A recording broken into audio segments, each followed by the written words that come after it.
Mehanizam kontrole od strane parlamenta, čim su budžetska sredstva u pitanju, mora da postoji većinski paket u bordu da daju Srbi i međunarodna zajednica.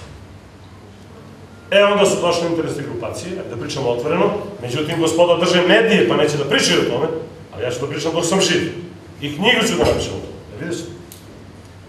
Onda su se nalazile, otprilike posle je bila jedna, pa onda dve grupacije, neko, čak komercijalna televizija koja će da se finansira iz budžeta, ja ne znam da su oni vidjeli te modele, ajde mi, braćo, naučili smo, mi smo ti Bogom dani, da mi držimo to u svoje ruke, mi ćemo da kreiramo realnost, mi ćemo da kreiramo živote, i onda međunarodna zajednica, na čelu sa nemačkim ambasadorom, nađe partnera, za jedno kompromisno rešenje, kaže, sad se Srbi svađaju, ovaj Stojanović u parlamentu ima tvrd stav, ovi ljudi imaju mek stav, kad posvađamo njih, lakše ćemo da preveslamo ove. Tako se desilo. Pa smo na kraju opet mi ulazili udicama, kao kad se pecaju oni, kako se zove, to stolubici. Ne peca se na mamac, nego mora da zaključiš sa trokrakom pa da ga izvučeš. Upili smo se bacajući mance i jureći i probići da izradimo bilo šta. Što kaže, nemojte, o direktoru televizije bio ovde još neki kandidat.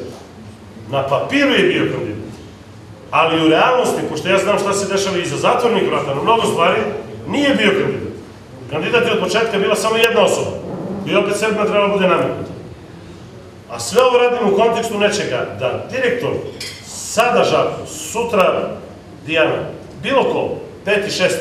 naprave dobar, jak, funkcionalni tim i da iskoristimo ovo što oni nisu spremni za RTK2, da mi ovde polako napravimo kancelariju. U ovoj zgradi da napravimo polako studio, da se ulože finansijska sredstva, jer da pije vodu, ono što ja kažem, da televizija u Prištini, ali kad Srbim ustane u svom stanu, u zgradi kod Trišira, popije kaficu u restoran kod Trišira i ode na posao.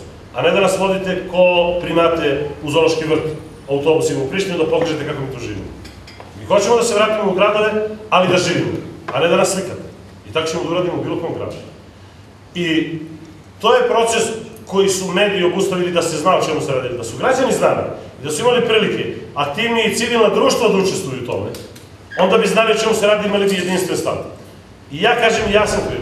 Možda sam platio malo političko neiskustvo i nekomunikaciju, to se više neće ponavljati, ovo je podrška.